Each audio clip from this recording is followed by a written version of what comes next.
Stop wasting time and money on traditional video shoots because AI video generators are here to revolutionize content creation today.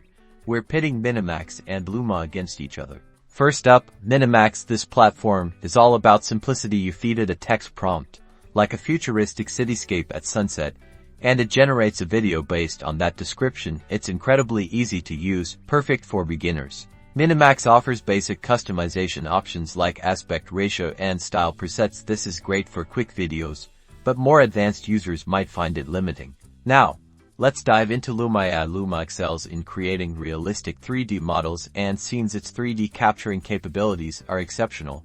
It is not as simple as text-to-video, however. Customization is where Luma shines. You have precise control over lighting, textures, and camera angles, allowing for highly polished and professional-look results. Let's talk money. Minimax offers a free tier with limited features and paid plans. Luma has a free tier also, but the real power comes with its subscription plans, which can be more expensive.